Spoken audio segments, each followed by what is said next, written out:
I will click record in here so that I've got the backup. There goes the encoder. And you are good to go. All right. Well, guys, welcome to another edition of Urban Embodiment Presents UE Talk.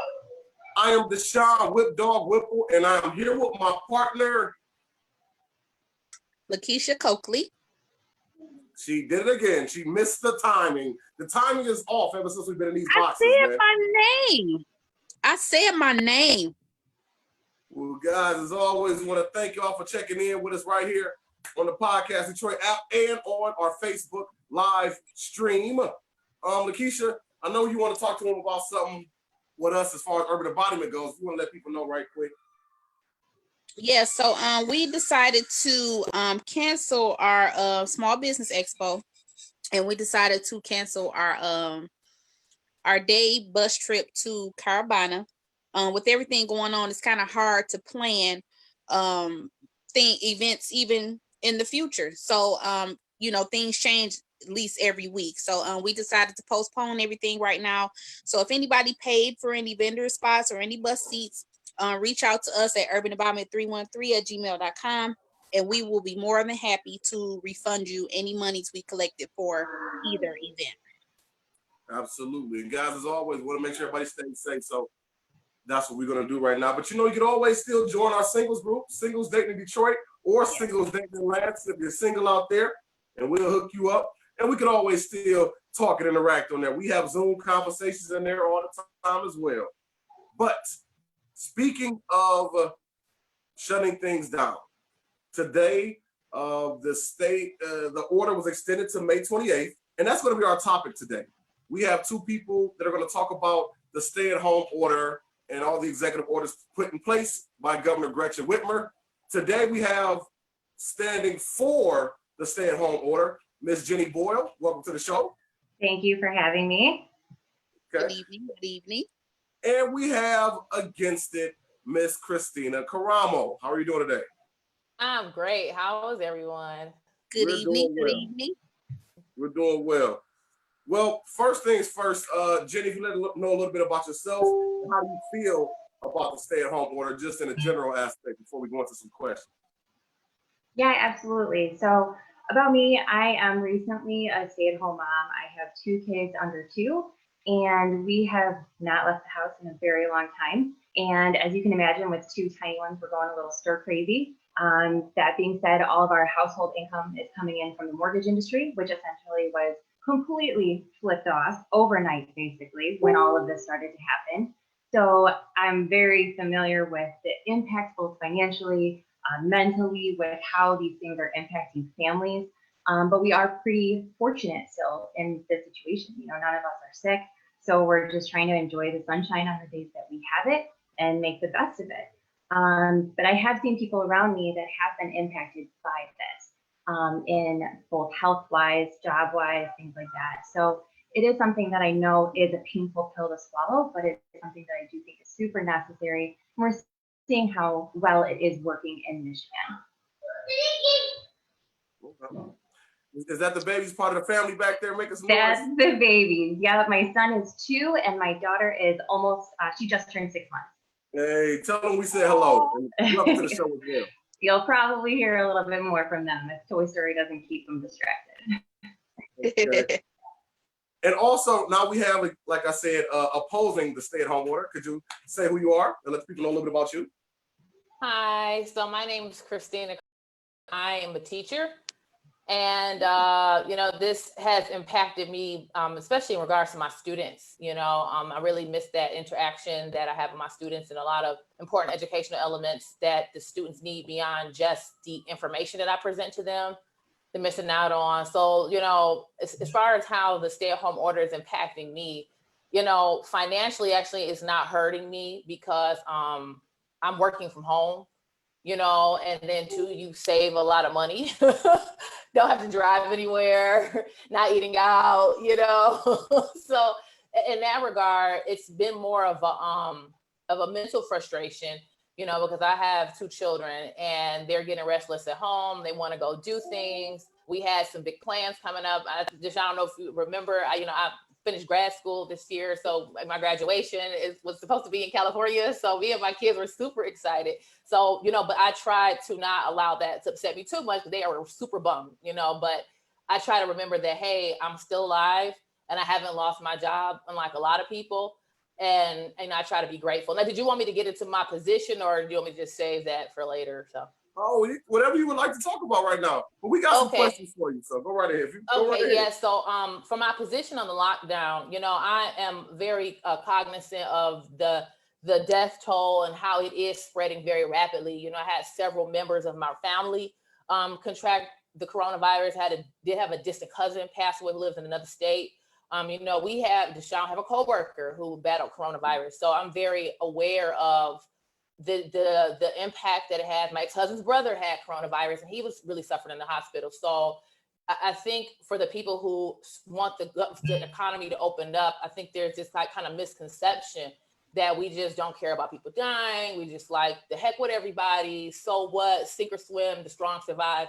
And that's not what's going on. Many of us are looking at the financial impact, because the financial impact is very, very real. And people are losing their jobs. People's businesses are being shut down. And we feel like that. I personally feel, I don't want to say we, because I speak for myself. In the beginning, the first couple of weeks, I kind of was like, okay, I understand, because this is a disease. Like coronavirus itself is not a new disease. That COVID-19 strand is a new strand that's been new into the human population. So I understand like it's a new disease in the human population. We kind of need to see what's going on first. But then at a certain point, once things start to pan out and we realize how it operates, the whole point was to flatten the curve, because we're not going to eradicate the disease. That's just not going to happen. So the point was to flatten the curve so our hospitals won't be overwhelmed. And to me, at this point, get back to work. Jenny, would you like to rebuttal that at all? Yeah, I mean, I think that you are absolutely right, and that people are losing their jobs. They are absolutely feeling the pain of this, but flattening the curve and the hospitals not being overwhelmed, that means great, there's a ventilator for you when you do get sick. So yes, that's wonderful, but people are still dying alone. So until we're at a point where you aren't dying by yourself after not seeing your family for weeks after being on a ventilator, I don't see that this is the time. We need treatments. We need to have a plan other than, well, maybe you'll be okay. We don't know, but sorry, you can't see your family for weeks. So I completely relate to, how the hardship is, but we're just not there yet. 2 months feels like a long time when you're staring at your own four walls and your kids are climbing them. But 2 months is a blink of the eye compared to prior pandemics, compared to prior disease issues, compared to prior recessions. So I think we're still on the very early edge of this, and the culture of like instant everything all the time makes us be like, why don't we have a vaccine? And 18 months for a vaccine is extremely, extremely rapid, as we've heard say a million times. So, I get it and I feel you. I just feel like it's too soon. We're too soon to like let everybody free again. Yeah, I don't think that we should just necessarily just open things up willy-nilly. You know what I mean? I do think there needs to be some measurables involved.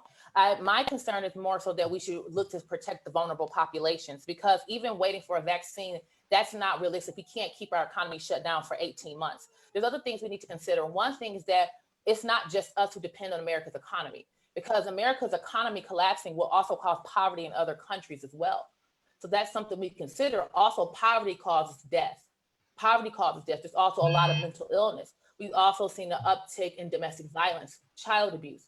For many students, school is their only outlet. Leaving home, being with peers, community centers, that is their only outlet. So there's no set measurable for when we are to open, because even if we say a vaccine, well, at best 18 months, well, that may not happen. We might not get a vaccine for 3 years, 2 years. So are we going to keep this going for years? That's not very practical. So we have to ask ourselves, what's a reasonable measurable that we can live with? Because whether we open up, say in 2 days or 2 years, whenever we open up, there will be an uptick of the virus simply because people are walking around. But at some point, we have to ask ourselves, are we causing more harm than good? Because when we look at a lot of statistics regarding the death rate, like in Connecticut, 90% of their deaths have occurred in a nursing home. But that doesn't mean that these people's lives are not valuable on a moral level. On a moral level, all moral level. But when you look at it from a public policy perspective, you can't make public policy based on it if we just save one life. Because, you know, when we walk through our everyday life, we're constantly walking through minefields. So we have to ask ourselves, we have to create a ratio, some kind of formula as to what is going to be the best time for us to do this, because eventually it's going to happen. We have to let up. And there was a you know, in my day job, and I don't want to say what I do, but there was it was said that because of the stay-at-home order, it was a lot less CPS referrals because the kids are at home and there's no access to other people that usually make those referrals, like teachers and doctors, because the doctor's office is closed, the teachers are closed. So those kids who are vulnerable, there's no voice to speak for them because they're not around the people who are able to make that call so they can be saved. So I just kind of wanted to point that out. Like with the whole thing, I'm on the fence about it for my own sanity. You know what I mean? I'm like, okay, you know, and like you said, at first it was like, okay, cool. But like now, like even today, I was disappointed because, you know, the 15th, I was ready. I had my 15th outfit. I'm like, I'm about to be out here in these streets, you know. But then I'm like, what is the point of the stay-at-home order when everything is closed? You know what I mean? So I'm just, it's like, I'm on the fence, but I do support, you know, the governor, you know, the legislature, whoever is in charge of putting these things in place, because at this point, they're the experts, I guess. So, you know, all I can do is just sit and obey the laws or whatever. But I'm like, okay, it's good. The curve is flattening and everything. But I'm like, do we really need to stay at home order if everything's closed? Yeah. Well, Jenny, let me ask you this question right quick. Yeah. And I know you're not necessarily on the medical front line. As you stated about the possible vaccinations, if you were to say a time frame, what would you think would be a good? Oh, I'm sorry. I didn't hear your question. I'm sorry, my phone got. Can you hear me now? Yes, now I can. Okay. Yeah. Like I was saying, I know you're not necessarily on the medical front line, but if you were to like select a time frame to open in phases, what would you say? Do you think 6 months we kind of open up, or how would you, if you were to kind of put something together? Yeah, you know, based on what I've been hearing, what I've been seeing. So this is purely anecdotal, right? I trust in the phase plan, right? The governor was talking today about a 6-phase plan, where if we get to this point and we're doing it well, then we can move on to the next step. And based on my own experience at Kroger last weekend, where they have red and green on the floor saying, yes, walk down the aisle, or no, this is a one-way, and people's complete inability to do that, complete inability to maintain 2 cart distances apart. You know, I asked this woman, you know, would you mind just giving me a little bit of space? You're coming the wrong way down the aisle. And she blew up at me. And so if we can't walk the right way down a grocery store aisle, I'm having a really hard time believing that people are going to do the right thing when we start opening things back up yet. So I think a very slow and measured approach is what we need. And I know that people want like a day on the calendar, right? Like I want to go out, I want to do things. I have vacations planned this summer. I miss my parents. So I would love to have that day to look forward to. But when we do it 2 weeks at a time, it's this continual like build up and then let down. So it's really hard. We want, like, human beings need something to look forward to, and we want that day on the calendar. So as far as timelines go, I think what's going to happen is that people are going to get really tired of staying at home, and people are just going to start doing what they want to do anyways, regardless. And then we're going to see an uptick, and then people are going to panic again, and we're going to get shut down again. So that's kind of, unfortunately, my best guess as to human nature at this point. But I think we're just going to get tired of it. And I think a lot of it's going to have to do with the election coming up and the more politics coming into play, unfortunately. But I think that if we just kind of buckle down and stay home now, we're more likely to see a true measured reopening as a slow roll pace. So I would love to say by the end of summer, things are back to normal, but I have no idea. I just don't trust people to do the right thing as often as they should. Now, Christine, I got a quick question for you. Yeah. And this will apply to, well, either one of you guys can answer this, right? But before you rebuttal. I don't know if you guys saw, there was a gentleman in Owasso who's a barber. The Right. gentleman stated he had his barbershop had been there he's been working there for 60 years, and he decided to just reopen.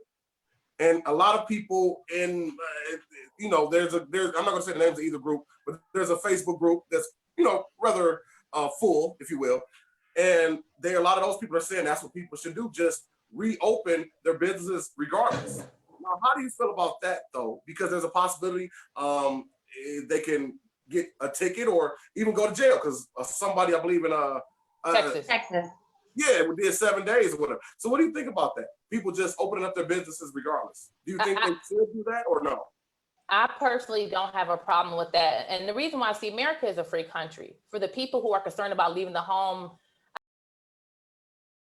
crash by saying it, well, then just stay home. If you feel that concerned about the virus in your family, then no one's compelling people to leave their home. For all of us who want to leave, we should have the freedom to do so. And that's where my frustration lies. I do think there needs to be protections in place for vulnerable populations, people who are like immunocompromised, people who are maybe elderly, people who have different diseases. I think there definitely needs to be protection measures in place that when we open up, those people have some safety involved. And I do think there needs to be some other we need to make adjustments. Like my mom was talking about, like when we go to restaurants, right? And the condiments, how often do those things get wiped off? Everybody's touching the salt and pepper shaker. So there definitely need to be some adjustments in how we sanitize things. But that, like I have a talking to my cousin last week, he's still waiting on unemployment. So, I mean, if you can't feed your family, what are you supposed to do? So I think not get a haircut. Yeah, well, no, but you're assuming that the people unable to feed their family need a haircut. You can't make that assumption. The guy who's getting his haircut, the guy who's cutting the hair is the one who needs the money. So we can't say that everybody who, we don't know those people sitting in a chair financial situation. We do know the person who owns the business, they have a right to feed their family. And I think it's unfair to tell those people, sit down, you can't feed your family because I'm uncomfortable when people are outside. Well, then that person should just stay in the house. It's a free country. Then people don't have to leave. They can stay home. They wear masks every time they go outside. They can wear gloves every time they go outside. They can have delivery services only, and no one is preventing them from doing that. So if that man says, I can't take care of my family, I can't pay my bills, why should he be prevented from doing so when people still are waiting for unemployment? How many months is he supposed to go by unable to pay a credit card bill, mortgage payment? I mean, that's just not fair to me. So I agree with a lot of what you said, except for the fact that it's a free country up until a point where someone else's decisions are infringing on my right to live and to live safely.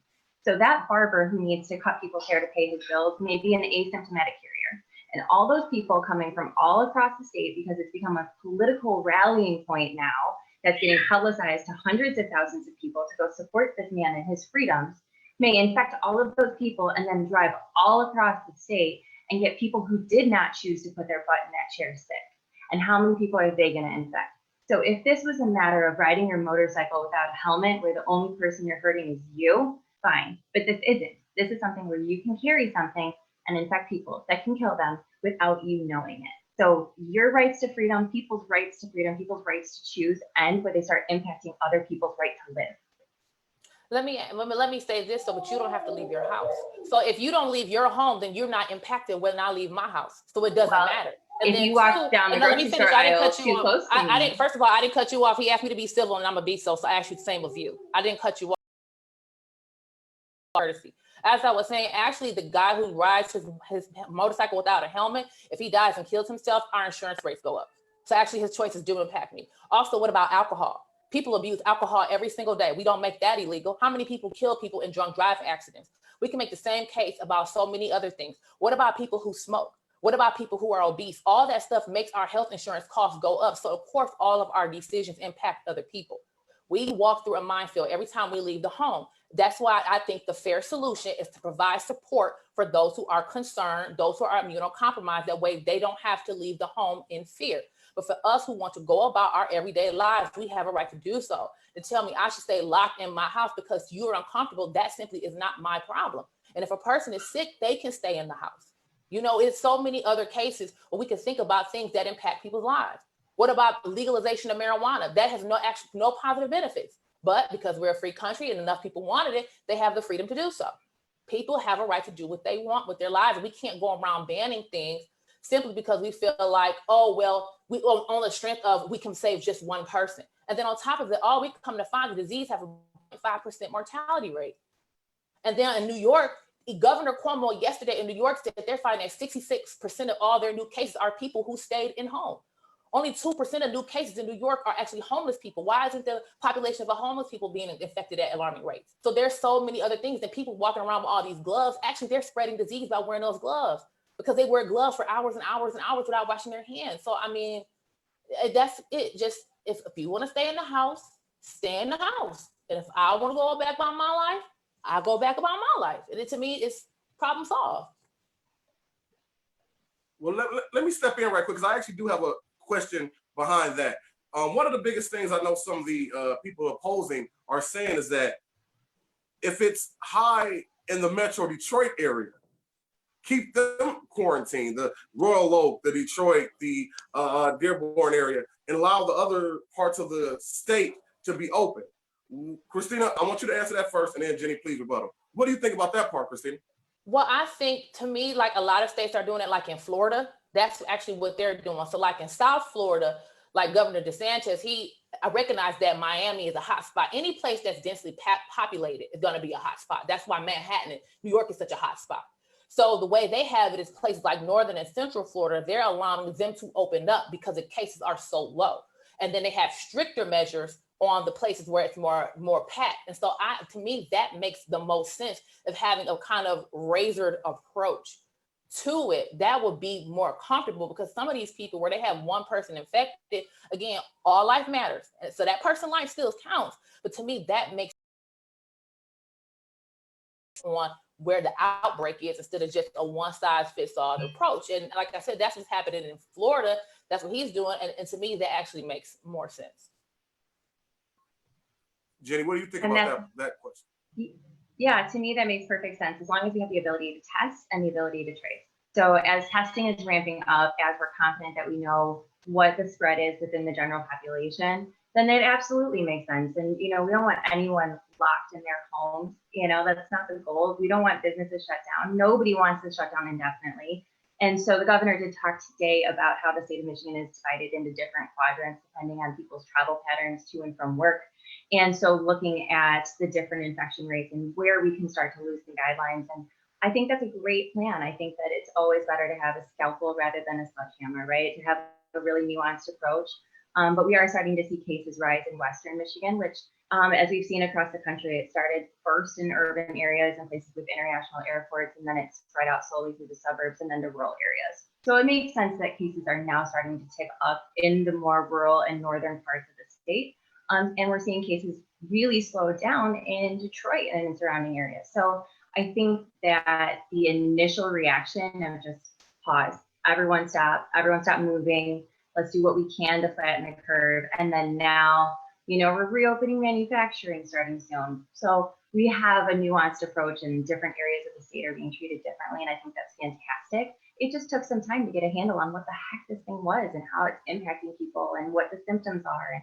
2 months to figure that out is really not that long of a time. I know it feels like it, but I think we are at the phase where we can start to take a really specific look at what we can do to get people back to work. Now, you talked about the tracing. Now that slightly the curve is flattening, how do you guys feel about everyone getting tested? Because they say there's a lot of people that's asymptomatic. How do you feel about that? Jenny, please answer that. How do you feel about that? I love it. I think more information is a good thing. I'm a big fan of transparency. I want to know, have I been exposed to it? I want an antibody test immediately. I mean, I'm probably like lowest on the priority list of all time, being, staying at home and with 2 kids. Like I don't interact with the public really. So I'm not a priority. But my mom, who is immunocompromised and who works in a nursing home, yeah, she needs to get tested, and she is thankfully going to get tested, and she needs an antibody test. She needs to know if she's been exposed or if she has it now. So I think the more testing, the more tracing, the better. I am concerned because there is a lot of misinformation out there. There's a lot of anti-vax people who have gotten hung up on this. And so the conspiracy theories, I don't even want to get into it because I don't want to give them credence, but I'm worried that there's going to be a lot of resistance from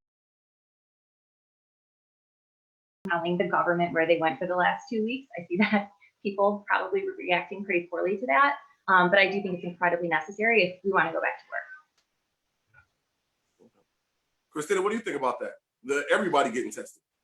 I'm not opposed to it, but to make government mandated everybody testing, the problem is, okay, once you do that, as soon as I take that test, I can actually go out and get infected as soon as I went and took the test. So then how often are we going to do everybody testing? You know, we have to, I think sometimes we have to be careful that we don't come up with these lofty goals and then don't think, okay, now the execution. You know, you guys ever been at work and everybody's coming up with all these ideas and then they say, okay, now how are we actually gonna get this done? And getting that done to me is not really realistic. And then as far as contact tracing, and you do have privacy concerns, you know, there are definite, and I know sometimes Americans, at least folks like such as myself, we can seem a bit over the top as far as privacy concerns, but we just look at things as just history in general. The nature of power is to want to keep it. The nature of power is to want to keep it. We've even seen in our own government's history where people have been exploited, people have been mistreated in many ways. So sometimes just willy-nilly giving up your rights in the name of a better society, sometimes people aren't going to be more suspicious of. I have a friend of mine who, she's Norwegian, and she lives in Norway, and she was telling me now in Norway they have their government is putting this app where everybody has to download the app so that way they can track everybody's movements at all times. And she said, and her concern is that eventually their government is going to make it mandatory where you have to have the app. And then they send you a message where you have to self-quarantine if you came in proximity of the area. And then there's talk of having drones fly around and tell people to go quarantine and stuff like that. To me, that stuff is very, very concerning. I just simply don't trust human nature to that extent to think, oh, I'm in America. That stuff will never happen here. Yeah, look at the Tuskegee experiment. We know the governments abuse power all the time. So, you know, I think any type of contact tracing should not involve any violation of privacy, and it should be totally mandatory. Any testing needs to be not mandatory, voluntary, and any testing should be voluntary, because to test 330 million people on a regular basis, to me, it's just the logistics of it. It's just not, to me, it's just simply not practical. Okay, and I'm glad you touched on that, because I was going to ask, we were talking about possible vaccinating whenever it'll come. Now, we know there's a lot of people that don't, there's been a flu shot for many years, and there's people that don't believe in any type of vaccines, you know, what they call them, anti-vaxxers. Anti-vaxxers, yeah. So let's say they do make it. Do you think it'll be mandatory that they want us all to take it, or do you think it'll still be optional? And if it's move forward also, or not? Either one of y'all can answer. And Lakeisha, you can say something too. Okay, decide. Well, but Lakeisha was saying something. No, I would not take it. I didn't know he was waiting on me to say so or not. But like, I think because, you know, this is something so new, you know, to come out with a vaccine, everybody's not going to be on board right away, because with anything new, you don't know how people may react to it. You know, some people may be allergic. There may be things where it may cause people to have a reaction. So I don't think, well, some people may just like, okay, yeah, just give it to me. But, you know, like even with the flu shot, if you're allergic to certain things, you're not supposed to get it. So, you know, people avoid it whenever. So it'd be good that they would have a vaccine, but I don't think everybody right offhand will jump on board getting this vaccine because it's so new. I'll be really curious to see if employers require the vaccine. Is there liability in requiring a vaccine? Is there liability in allowing people to come back to work without being vaccinated? I think that there's a lot of really healthy discussion on what an employer's obligation to a safe workplace looks like. What extent does your employer have to go to in order to let people come back to work versus working from home? So I'm going to be really curious to see kind of how that shakes out. And I think that as important as it is to have a vaccine as quickly as possible, it's more important to make sure that it's safe and that it's effective and that it's not giving people a false sense of security. We've seen a lot of influence from certain politicians into the FDA and the CDC that we haven't seen before ever. So it's going to be really interesting to see what happens. And as much as we trust a lot of aspects of our government, there's a lot that we should be, you know, questioning always. And wanting more answers and more transparency. So I think that it's too soon to tell, but it's going to be very interesting to watch, and I think we should all watch it closely. Ms. Karamo? No, I would not get it. Straight up, no. I'm an anti-vaxxer. So I wasn't vaccinated as a kid, and my kids aren't vaccinated, and they're very healthy. They're 11 to 12. They're super healthy. They're super active, and they're fine. I know tons of people who don't. Their kids are very healthy, because the issue is actually politics and corruption has been in the medical industry for years, and that's in science in general, because a lot of power is revolved around in it. Anytime you have money and power involved in something, corruption will follow suit, because we turn to these experts to make public policy decisions all the time. So they wield significant amounts of power. And then two, for a new disease, for us to be on standstill to a vaccine, one, Lakeisha mentioned the side effects. We know how many commercials have we seen where some class action lawsuit against a pharmaceutical company because some treatment or some medication turned out to be terrible. So when it comes to people's body rights, that people should not be compelled to take a vaccine. I think that's grossly inappropriate, to do, because I know Justin Trudeau in Canada has been toying around with the idea, and I'm not familiar 100% with all their laws in Canada, but he has been playing around with the idea. I personally think in America that would not fly, forcing people. Now, people want to do that. And even if a private company is saying that, listen, we want to do this for our employees, technically, I can't really be opposed to that to a certain extent, because if they feel like that's the most safe thing for their particular company, is their business, then I can, I understand people have very passionate about it and people have their own views, but for the government to compel people to do so, absolutely not. Absolutely not. And I'm gonna piggyback off of that right quick. Now, you say that, but you also spoke on somebody having their own business. Keep this in mind, though.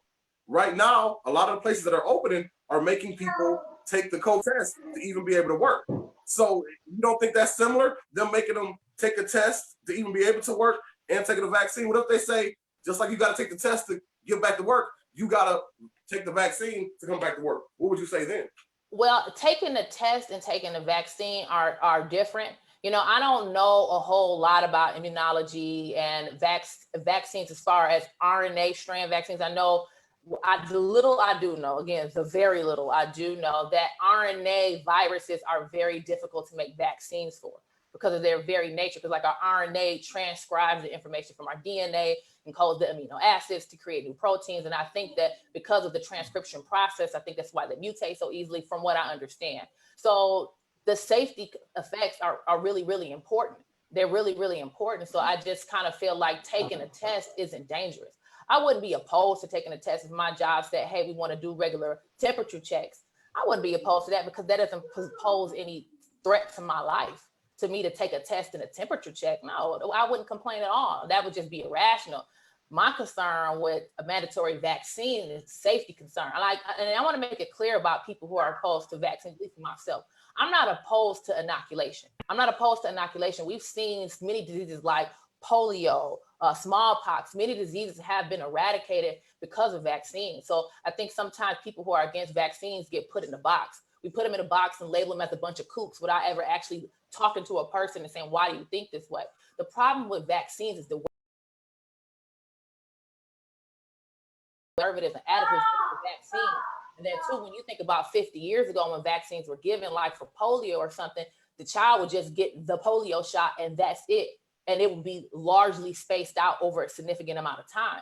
Well, now we have like the MMR, we have combo shots. So they have combo shots with tons of preservatives in the shots. And then on top of that, you can't even sue a pharmaceutical manufacturer for vaccine injury. You have to sue the government and go to a vaccine injury court.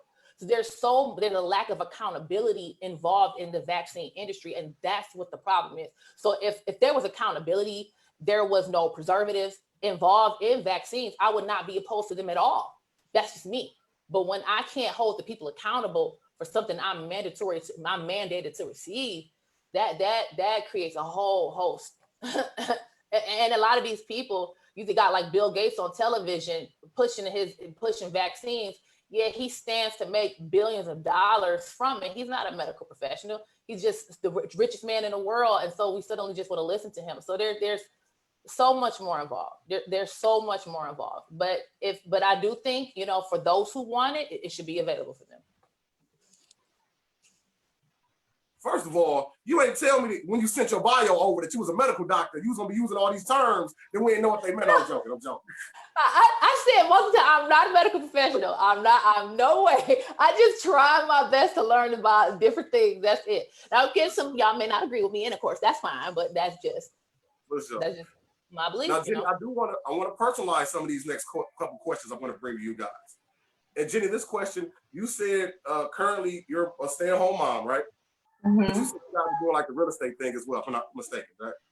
So I way back, I was a mail carrier. I was a delivered mail while I was in college, and I quit that to go work for a political campaign in rural Ohio in 2012. Came back to Michigan, broke as you wouldn't believe, and I got into mortgages. And I've been in the mortgage industry since then, all the way up until I decided to stay home this past October. So I've seen a couple different sides of the universe here. So very, very different from delivering mail to working in politics. But working in politics and working in mortgages is like ridiculously similar. It's actually kind of funny. Okay. Sales and persuasion. The reason why I asked that, and like I said, I'm gonna personalize this. The three different elements that you just said, from being a stay-at-home mom to working at the mortgages, or actually being in the field as a postal worker. Do you think if you situation differently? In some ways, or you still feel the exact same way about staying home? I think it's impossible to say, like, my 10 years ago self, would I do this situation exactly the same as I do now? But I have a lot of family that still works for the post office. They're still working on the front lines, interacting with people every day. I mean, if you're delivering mail, you're going to 500 individual houses every single day. So there's a lot of risk in that. Working in mortgages, no, I'd be at home on my computer, you know, right now. So that wouldn't be, my opinion wouldn't be any different than it is now. It's what my fiance still does. So I don't see my perspective being different in regards to that at all. The only difference really is that I'm, you know, older with more wrinkles, and I have a little less patience, I think, for people just like willfully disregarding orders that are meant to keep people safe. I think I would have been a lot more patient and a lot more willing to, you know, just play with the rules a little bit when I was younger, but that's definitely not the case now. Now, I'm going to pick back up. She did state earlier, Christina stated, about people that didn't get their unemployment. Now, let me ask you this, Jenny.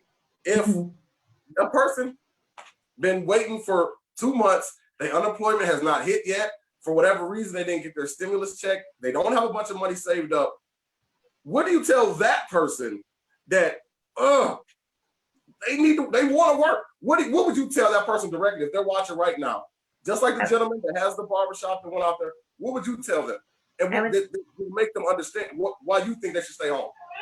I would say that I'm really sorry. I'm really sorry that you have to choose between paying the bills and your health. That at no point in 2020 America should we be in a situation where you have to choose between paying credit card debt, paying for food, and staying healthy. I would say to this person that if you do get sick, you're going to be in a much, much worse situation than you are now. And it's really hard to do the thing right now that's difficult to prevent something worse in the future when it's a maybe and it's invisible. So I would say, please reach out to friends and family, reach out to resources. There's churches, there's schools, there's food banks that are doing everything they can to get food out to people, and reach out to all of your creditors. There's not a single day that goes by where I don't see a commercial on TV about how someone is willing to help in this crisis. So call your credit card companies, defer your payments, do everything you can to kind of push those down the road a little bit, but be mindful and ask questions when you do, because you don't want 4 months from now have to pay 4 months of all of your ask for help. And I'm sorry you're going through this. And it's really, really difficult. But if we do the hard thing now, we're going to be through this sooner and we can be back to work. And real quick, have you been tested for COVID at this point or no? No, I have not. You haven't had anything? You haven't had a No. Okay. No symptoms, no reason. And for so long, the tests were just for the people on the front lines. And so I will not until I'm in a situation where I need to, or they're so freely available that I wouldn't be taking it away from someone else who needs it sooner. For sure. Now, Christina, on the reverse side of that, I'm gonna personalize it with you. You saying if people need to get their money, they got to get their money because they can't be in a situation where they don't have to provide for their family. But let's say you had a business and you do start it up and you go back home and you get your children sick, or you get your boyfriend sick or whatever, or somebody in your family. Would that change your opinion on this whole situation? I'm gonna say no, and it's not because of a disregard. I just look at the reality. The mortality rate is extremely low. You know, the mortality rate is very, very low. Like I said, in New York, they find the mortality rate is really like 5.5%. That's exceptionally low. And then if you look at it with children, even sadly, the young little girl who died in Detroit, she had another illness going on as well. So the probability of a child dying from it, you know, it's so minute. I mean, they could die from any disease any other time. That's the thing. We've dealt with SARS, H1N1, all these other diseases before. So the way I look at it is the probability of the child dying is so small compared to the devastation of not being able to feed your family. Like we mentioned, like the woman in Texas who was arrested, she's like, I'm a single parent. I have to feed my kids. And I'm sorry, and I wish it was better. It doesn't put any food in kids' stomach. It doesn't pay any bills. It doesn't help anything. Because the reality is, and there's another layer to this, like this should teach Americans to be more prudent with their funds. Because typically you're supposed to save 3 months financially in case of something happening. So I hope that this is a wake-up call for people to be more financially responsible as well. But the reality is that a lot of people aren't. And we don't know what was going on financially for a person before. So, you know, we know poverty causes a lot of death, you know, as well. So people can't feed their kids, you know, well wishes aren't going to put food in people's stomach. And I heard a report the AP put out that one in 5 children are not getting enough food because a lot of kids depend on the school system to feed them. So, I mean, I don't want to seem dismissive to the people who want to continue to shut down. I mean, even though I think the whole shutdown thing is past due and ridiculous, and I'm not shying away from that, but I don't want to seem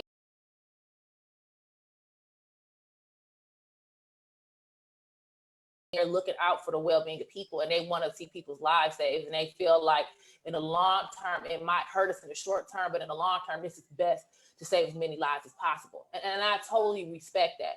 I just think the preponderance of evidence doesn't support that claim, because for the simple fact that, like in New York, 66% of new cases are all people who stayed at home.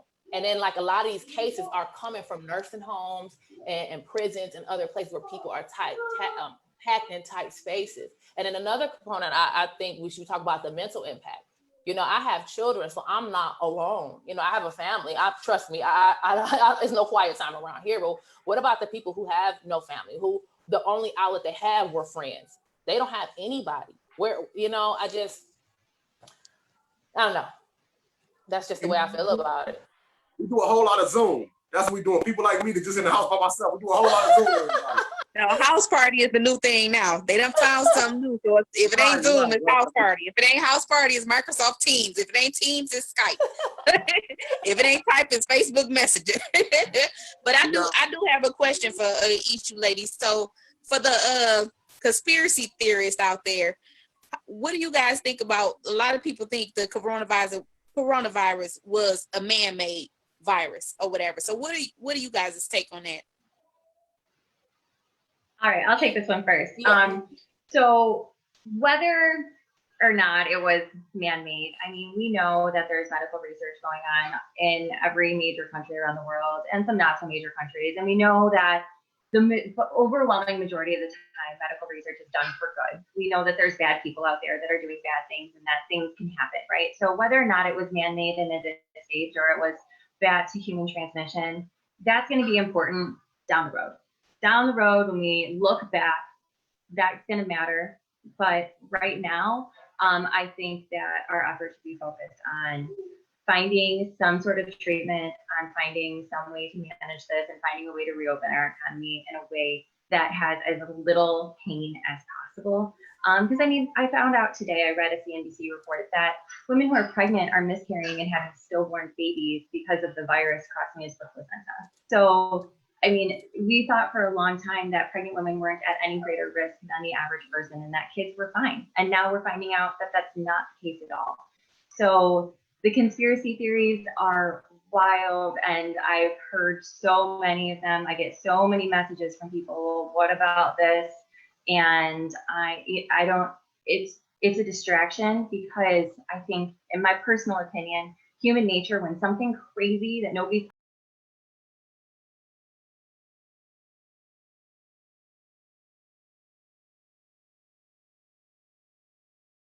or whatever the case is, because it's easier to blame our misery on someone in particular or something.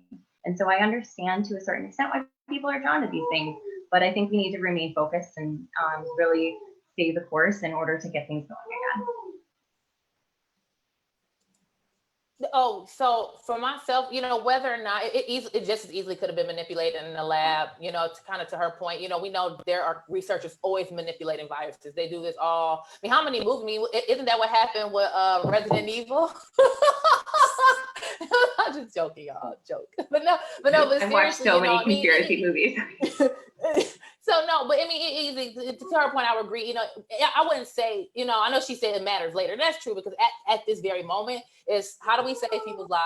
How do we get people back to work? That should be our primary concern. However, I do think it's reasonable to have an investigation, because at first we heard it with bats, people eating bats. Then we heard it came from a lab. Now, and I don't want to seem like what they call like ethnocentrism. Like, in certain cultures they eat certain foods. And yes, it seems very weird to me to eat a bat, but whether that's true or not, but people have said that folks have been doing that for years and years and years. So just hypothetically speaking, if in that area of Wuhan, people have been eating these what they call them, horse nose bats, or whatever they're called, I forgot, it's like horseshoe bats or something like that. If they've been eating these bats for thousands of years and they've never caught the coronavirus, why now?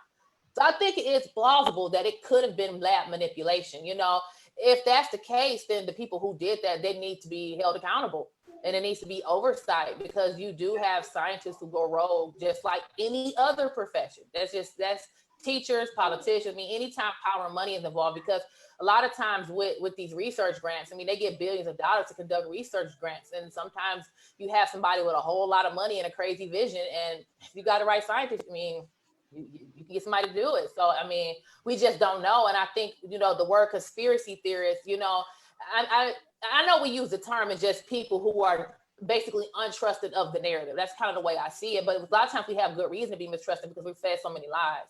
We're fed so many lies and misinformation that this group says this and that group says that, and these people are saying this. At least the average person, I'm not a virologist. I'm not an immunologist. I don't know what to believe. So I mean, I have to just try to piece through the available information to come to my own conclusion. So for the average person, I don't know if we'll ever really know what happened, to be honest. Try to figure it out our best way we can. And then I have another question too. So and I'll start with Christina, and then Jenny can follow. Everything that leadership, I'll say, has put into place during this time, expanding healthcare, giving additional food.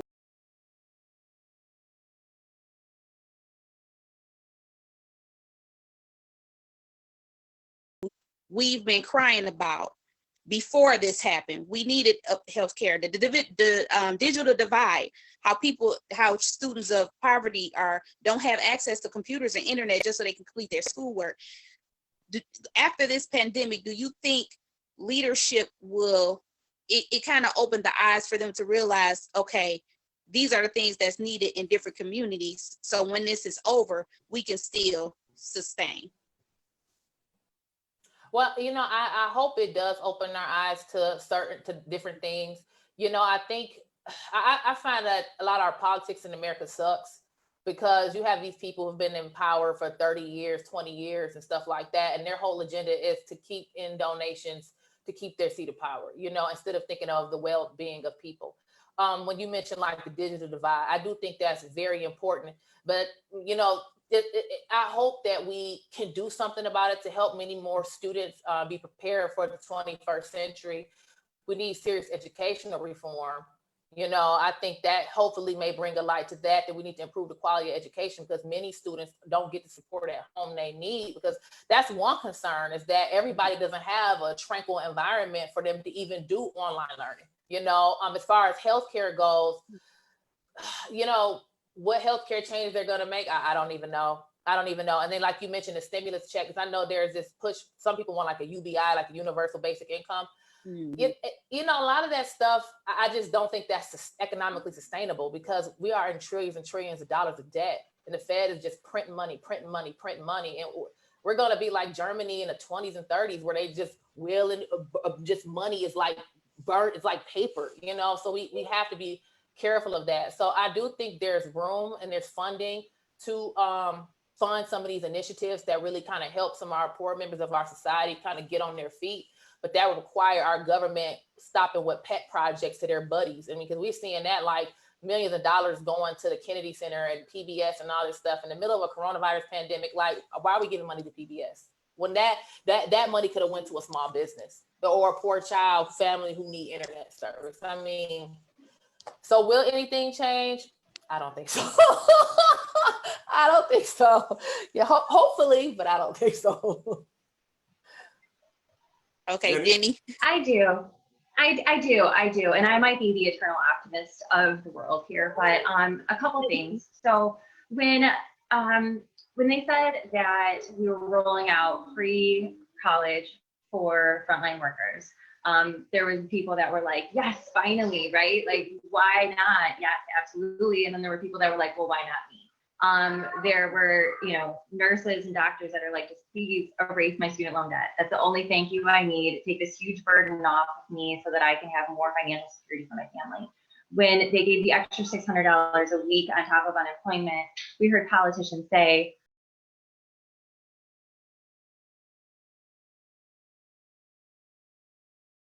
the living wage to begin with, and how do we make those corrections? So I think that this has been an eye-opener as far as the differences between people who have and people who don't, and how vast those differences can be. And if we live in a place where we can't miss 2, 3, 4 paychecks without our lives completely falling apart, the system is broken. Our healthcare system is broken, our education systems are broken, and for so long we just let people grind away and we didn't listen. And then all of a sudden we're faced with this reality where we depend on the people that are working at grocery stores. We depend on people who drive trucks. We depend on our mailmen. We depend on all of these people to live and do the very basic functioning of society. And we need to take care of them. We need to pay them a living wage, and we need to make it so if you get sick, it's not a death sentence financially, and it's not a death sentence physically. So I think that this has been a great wake-up call. If there's any silver lining in this, and thank goodness it's happening in an election year, so it cannot get swept under the rug come November. I feel like we have to keep talking about it, and we have to ask politicians, what did you learn? What are you going to be doing differently? And how are you going to make it so we're all in a better situation when this happens again? We're in a global society. This is not the only time we're going to face an issue like this. It may not look exactly the same, but something's going to happen again. We're going to see another recession. It's going to come around again. So what are we going to do differently to be prepared and not let all these people die and learn nothing from it? So yes, things will change because they're broken, and it's here, it's happening. All right, guys, we're coming towards the end of the show, but I want to ask a question on a lighter note. I actually got two. My first one is, they said the casinos might not open till next year. Y'all gonna be okay with that? You know I'm what? a beast in blackjack. I'm okay gambling. I'm okay with it, but I'm worried about my friend who's gonna lose her job making $25 an hour. That's what I'm worried about. My friend I grew up with, she like I make $25 an hour. Now tell me where I'm gonna find another job like that. That's who I'm worried about. But so I'm a Mr. Free Parking. I'm a Mr. Free Parking. Exactly. Well, guys, first of all, I want to thank you both for coming on the show. Like I said, obviously we didn't expect you guys to all of a sudden just change your viewpoints on everything and today. But we did want people to be able to hear it from both sides, you know. So we definitely thank y'all for coming in there. You didn't know what y'all was coming into, so I appreciate that. But we have a segment before we close the show. It's called Talk Yo Ish. That means you got 60 seconds. You can talk about whatever. You can promote something. If you just want to tell people good wishes, please do that before we close out. Jenny, if you could start off right quick, just 60 seconds, whatever you want to say to the people. 2 things. Let's please call your grandparents, call the people that are living in nursing homes. If you know anyone that's working in a nursing home, tell them you love them. It is a really hard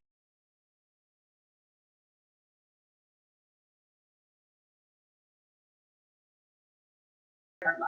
Second thing, and this is kind of a technical topic, if you don't need to go into mortgage forbearance, do not do it. Pay your mortgage. It can cause a world of hurt if you do not absolutely need to. So pay your mortgage, talk to your servicer, do not go into forbearance unless you have literally no other choice, or you can put yourself in a very tough situation for years to come. So please, take your time, ask the right questions, and call your grandparents. Christina?